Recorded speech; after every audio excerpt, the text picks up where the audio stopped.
नमस्कार। बहुत स्वागत है आप सभी दर्शकों का मेष राशि के लिए केतु नक्षत्र परिवर्तन के इस वीडियो में। आज के इस वीडियो में हम बात करेंगे एक ऐसे ग्रह के गोचर के बारे में जिसे ज्योतिष शास्त्र में सर्वाधिक रहस्यमयी ग्रह माना गया है, और वो है केतु। वर्तमान में केतु सूर्य की राशि सिंह राशि में गोचर कर रहे हैं और शुक्र के नक्षत्र पूर्वा भाद्रपद नक्षत्र में हैं, लेकिन 29 मार्च को नक्षत्र परिवर्तन करके अपने ही नक्षत्र मघा नक्षत्र में गोचर कर चुके हैं और 5 दिसंबर 2026 तक मघा नक्षत्र में ही गोचर करेंगे। केतु का ये गोचर हम सभी के लिए बेहद महत्वपूर्ण है, क्योंकि कोई भी ग्रह जब अपने ही नक्षत्र या अपनी ही राशि में गोचर करता है तो वो अत्यंत शक्तिशाली होता है। तो इस वीडियो में हम यही समझेंगे कि आपकी गोचर कुंडली के किस भाव में केतु का गोचर है और उसका क्या प्रभाव पड़ेगा। लेकिन उससे पहले मैं आपको ये बताऊंगा कि केतु क्या है, केतु किस तरह कार्य करते हैं और कैसे जानेंगे कि केतु आपकी कुंडली में अशुभ फल दे रहे हैं। ये विश्लेषण आपकी चंद्र राशि के आधार पर किया जा रहा है और वीडियो के अंत में मैं आपको केतु के उपाय भी बताऊंगा। तो आइए समझते हैं केतु क्या है। सभी 9 ग्रहों में सर्वाधिक रहस्यमयी ग्रह हैं केतु। केतु का अर्थ होता है ऊंचाई या बुलंदी। केतु एक ऐसा ग्रह है जो अगर आपकी कुंडली में शुभ स्थिति में है तो आपको बुलंदी पर पहुंचाने की क्षमता रखता है। राहु के विपरीत फल देने वाले केतु को ज्योतिष शास्त्र में शुभ ग्रह माना गया है। कुंडली में राहु केतु न केवल आमने सामने होते हैं, बल्कि इनके प्रभाव भी एक दूसरे के विपरीत होते हैं। केतु को मोक्ष का कारक माना गया है। मोक्ष का अर्थ है इच्छाओं की तृप्ति।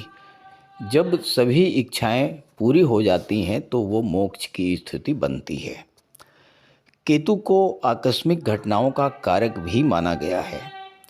दुनिया के जिन भी लोगों ने जीवन में बुलंदी को स्पर्श किया है, जीवन में वो सब कुछ पाया है जिसको पाने की इच्छा उनके मन में थी, उनकी कुंडली में केतु या तो गुरु या शुक्र जैसे शुभ ग्रहों के साथ गोचर कर रहे होंगे, या फिर गुरु या शुक्र की दृष्टि केतु पर पड़ रही होगी, या फिर गुरु या शुक्र की राशि में केतु का गोचर होगा। केतु त्याग के कारक होते हैं, डिटैचमेंट के कारक होते हैं, अलगाव के कारक होते हैं। केतु आपसे चाहते हैं कि आप अपने अंदर त्याग की भावना डेवलप करें, लेट गो की भावना डेवलप करें, जाने दो, इस तरह की भावना डेवलप करें। और अगर आप केतु के गोचर का पूरा लाभ लेना चाहते हैं तो त्याग की प्रवृत्ति को अपनाना होगा, लेट गो की भावना को डेवलप करना होगा। यही केतु जब अशुभ फल देने पर आते हैं तो आपके कार्यों में विघ्न बाधा उत्पन्न करते हैं। अचानक से कोई ऐसी घटना आपके जीवन में घटित हो जाती है जिसका कारण आप समझ ही नहीं पाते। अचानक ऐसे रोग से ग्रसित हो जाना जिसको डॉक्टर भी डायग्नोज ना कर पाएँ। अचानक बड़ी धनहानि हो जाना, अचानक से परिवार के किसी सदस्य का आपसे दूर चले जाना, अचानक नौकरी छूट जाना, पति पत्नी के बीच अचानक से अलगाव की स्थिति बन जाना, या अचानक चोट चपेट एक्सीडेंट की घटनाओं का घटित हो जाना। इन सभी घटनाओं में जो कॉमन बात है वो ये है कि आप समझ ही नहीं पाएंगे कि वो घटना आखिर घटित क्यों हुई, और अचानक वो घटना घटित हो जाती है। केतु को चर्म रोग, पेशाब संबंधी रोगों का कारक माना गया है। केतु के कारण संतान उत्पत्ति में बाधा उत्पन्न होती है, सिर के बाल झड़ने लगते हैं, शरीर और नसों में कमजोरी आ जाती है, सुनने की क्षमता में कमी आती है, रीढ़ की हड्डी में दर्द बढ़ जाता है, घुटनों और जोड़ों में दर्द, ये सब अशुभ केतु का प्रभाव होता है। ज्योतिष शास्त्र में गुरु और केतु दोनों को धर्म और अध्यात्म का कारक माना गया है। केतु अगर अच्छे हुए तो ईश्वर के प्रति आपकी आस्था बढ़ेगी, और ख़राब हुए तो ऐसी लत लगा देंगे जो बहुत मुश्किल से छूट पाएगी। जुए, शराब, सट्टा, नशे की लत, तंबाकू, सिगरेट की लत।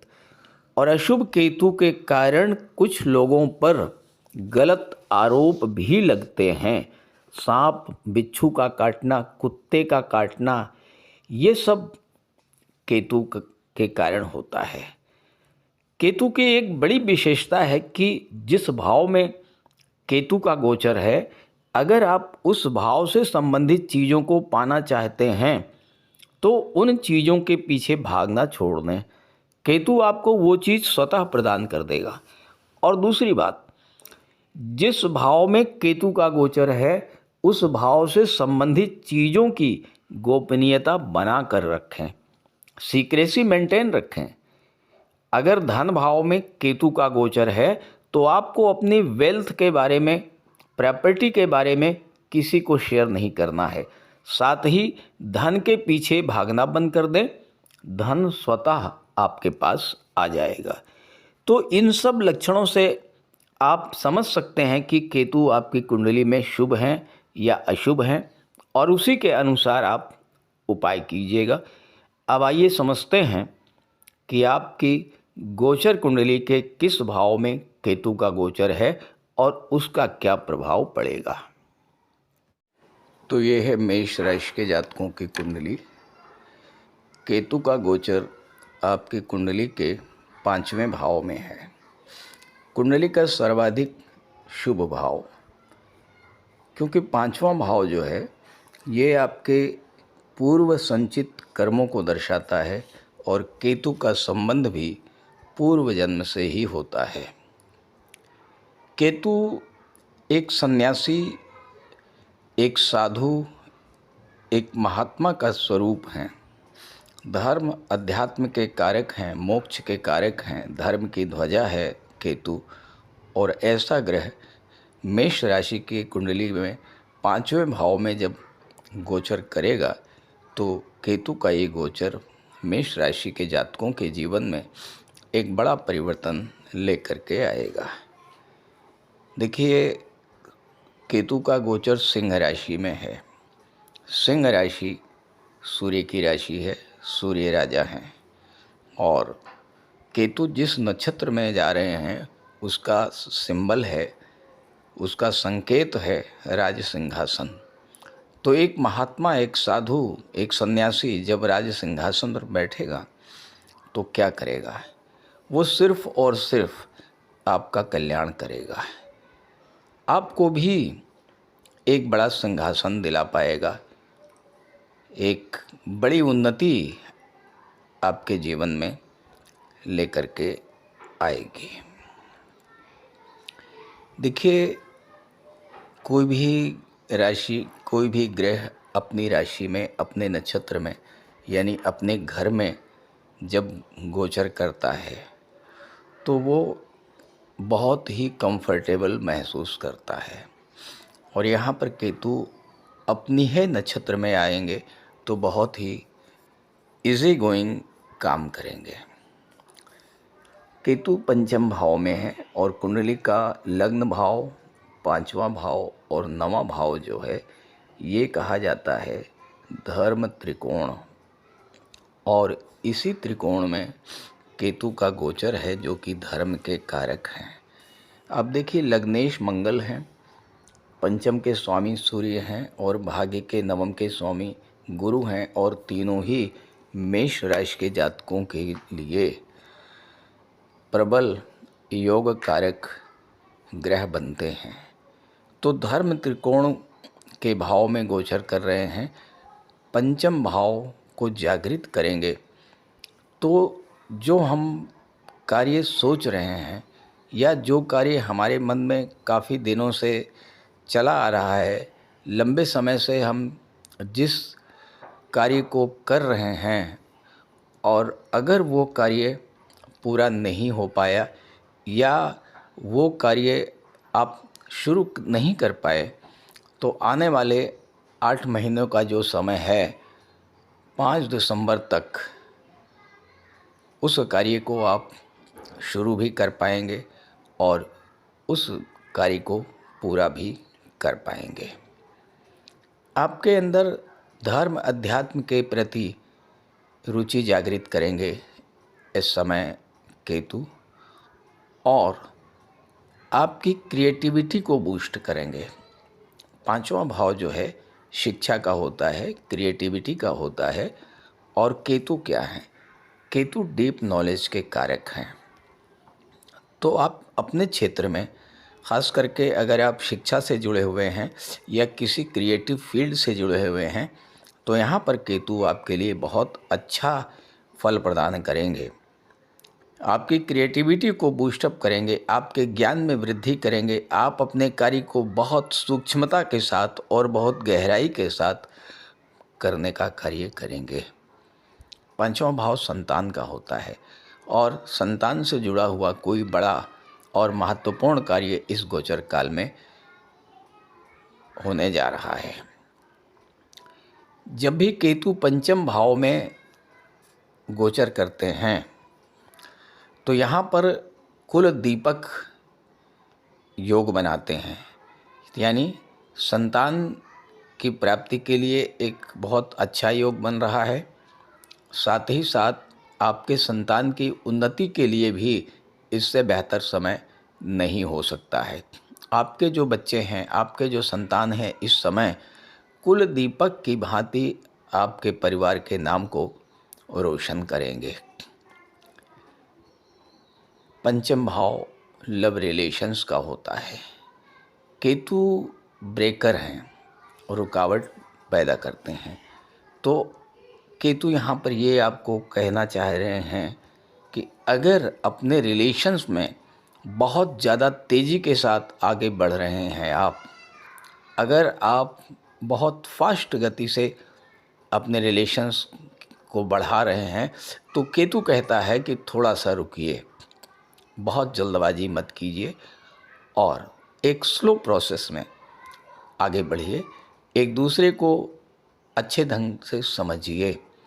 क्योंकि केतु क्या है? डीप नॉलेज है, यानी अपने रिलेशन के प्रति आपको पूरी तरह से अच्छे से जानकारी करने का मैसेज दे रहे हैं केतु।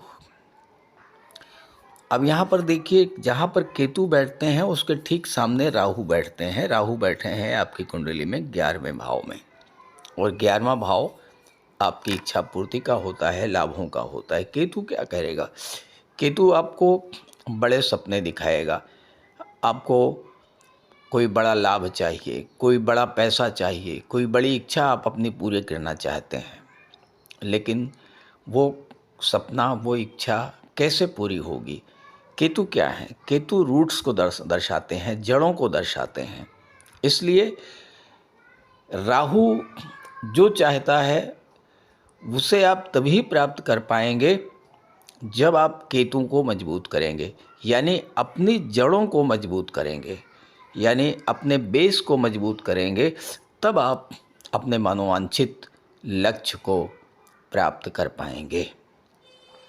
देखिए, 9वां भाव धर्म त्रिकोण है।